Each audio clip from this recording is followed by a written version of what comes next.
It's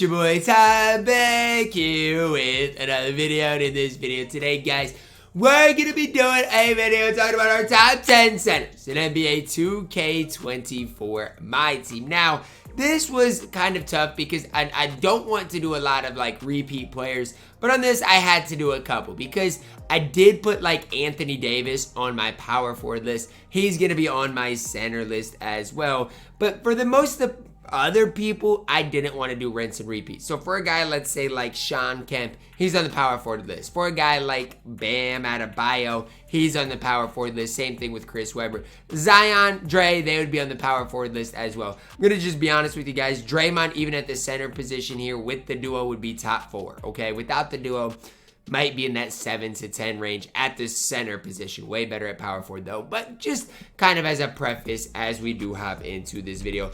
At number 10, JxmyHighroler's Ruby card. Now, here's the deal with JxmyHighroler. Defensively, he's not very good, okay? And I mean, the 49 speed, the 44 lateral quickness is just not ideal for me. Now, if you want to use JxmyHighroler, do what you guys got to do. I'm giving you guys my input. I'm giving you guys my personal opinion on it. Interior wise, he's fine. He has a silver post lockdown, which does help him out against Shaq. And he doesn't honestly get that abused by Shaquille O'Neal because I don't know if it's his badges or his stats, but he really doesn't. One thing is the speed, again, just a little too low for my liking with JxmyHighroler. Chicken Man in my team, KCP base is so chick. I feel like I agree more with JxmyHighroler than nearly anybody else as well.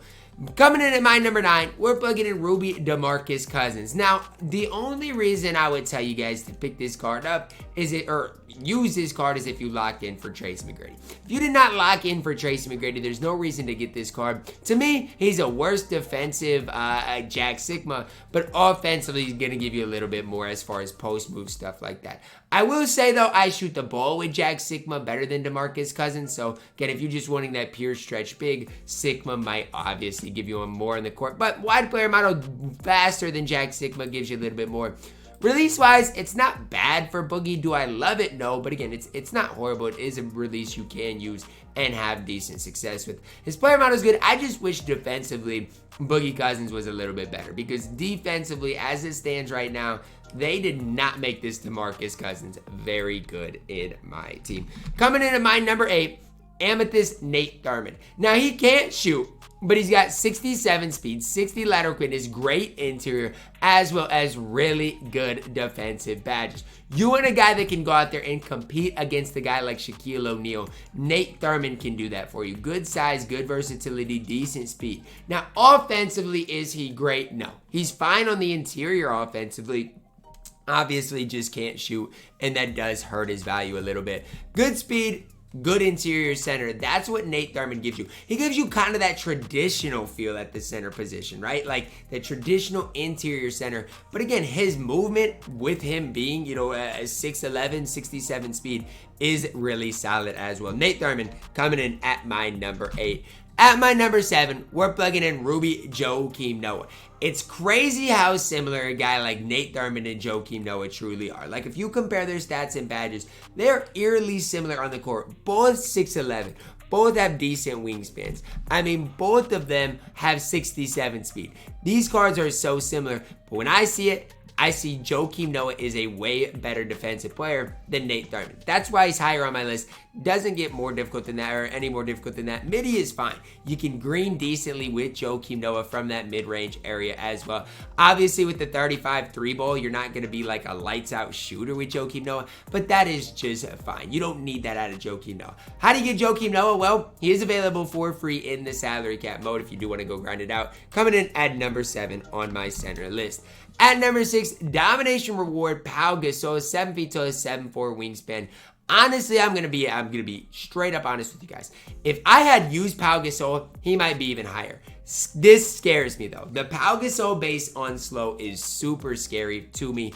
Now, it might be fine. It might be okay. Again, it's just one of those things. I personally haven't used it. And I personally haven't even played against Pau Gasol. So I haven't really seen that release in live action. But it does scare me enough to be hesitant on him. He is 7 feet tall though. Okay, that's one thing he even has over JayCanada and Nate Thurman. He can shoot, 7 feet tall, good rebounder. Just a little worried about him defensively more than a guy obviously like Nate Thurman, JayCanada. Do think Pau would be just fine if you have him, if you do complete all-time.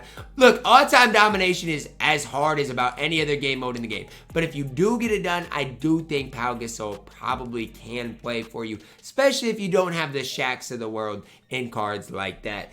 Coming in at my number 5, this one might split the community, is Alonzo Mourning. Because the way I see it, I know Alonzo is shorter than Pau Gasol, but Alonzo Mourning's going to play way better defense than Pau Gasol. So as long as you can green that occasional wide open from the corner, I think I like Alonzo Mourning more than Pau Gasol. Now again, that's just my opinion. You guys might disagree with me, but he even has the hot spots from both corners. Good rebounder, great defensively, and obviously offensively, as far as on the interior, going to be just fine as well. Now, you can't use Alonzo Mourning like a stretch big. That's the one thing I would kind of tell you guys to be a little leery of and hesitant of. You can't use him like he's Pau Gasol. You got to use him kind of like an inside center. And if he does get that occasional 3-ball just in your offense, you got to be able to somehow knock that down. That's how I think of Alonzo Mourning. Again, I personally, I don't hate Alonzo. I've used the card, honestly, on my best squad in the team. And you can make the case, Alonzo's all the way up to number 3. At my number 4, we're plugging in Amethyst Ben Wallace. Now, between 4 and 3, I think, again, it is one that is super close. I just wish Ben Wallace was a little taller. I mean, defensively, he's fine. I don't really think he gets mashed. I think it hurts him more rebounding-wise than anything, the fact that he's only 6'9", when he's up against a guy like Shaq. Defensively, stat-wise, you're not going to get much better, right? You're just not. He's nearly perfect on that defensive end of the court. And even he can switch on to guards and defend at such an elite level. So what is the problem with Ben Wallace, you guys might ask? Well, to me, the big problem is, again, that 6'9" height, as well as he can't shoot. Shooting, I can get over that, guys. I don't expect Ben Wallace to be going out there torching the nets. I just wouldn't be realistic of me to expect that. What do? I do expect him to compete on defense and be a horse rebounding-wise, which, again, at 6'9", definitely is a little tough to do. At my number 3, this one's tough. Amethyst Hakeem Olajuwon. And this is what I'm talking to you guys about. Hakeem versus Ben Wallace. Who do you guys prefer? And I really do think it comes down to preference, guys. Hakeem's got a midi. Hakeem's got more post moves. Hakeem is a little taller. Meanwhile, Ben Wallace is faster. Meanwhile, Ben Wallace is more complete defensively. So it really does depend who you guys prefer. I do think Hakeem's 3 inches matter more than, a lot of people want to give him credit for. Do I think Hakeem is worth his price? No. If I had Ben Wallace, if I were you guys and I had Ben Wallace and didn't want to lock in for Steph Curry, I would just run Ben Wallace and be perfectly fine with it. But if I had both of them, like I do personally, it's again, kind of in that trial and error process, right? I kind of want to run Hakeem, but I'm comfortable with Ben Wallace. I do think deep down, though, Hakeem's the better option. I don't think Hakeem's perfect, and honestly, definitely not worth his MT, as I will get to with my number 2. My number 2, center in my team, Showtime Anthony Davis. And this is what I mean when I straight up tell you guys that I do not think Hakeem is worth it. It's because Anthony Davis is the exact same price as Hakeem. And Anthony Davis, in my opinion, is better. Why? Well, AD does give you the ability to stretch the floor. A lot of the centers in my top 5 don't. AD does. Meanwhile, he doesn't lose much defensively. 72 speed, good lateral, great interior, Hall of Fame anchor, and post lockdown. That's so rare, guys. Now, is he the best center in the game? No. And again, you guys probably, if you really like stretch bigs, I think you can make the case he's the best center in my team. But I think it's tough to do so with my number 1. But I think he's head and shoulders above Hakeem. I think he's head and shoulders above Ben Wallace. Now the question is, Ty, should I run AD at center or do you prefer him at power forward? Right now I'm running AD with Shaq, That's just kind of my personal opinion and what I've personally had success with. That's not me even saying he's better at power forward, because I don't know if that's entirely true, but that is where I've been using him and having success with the card in general.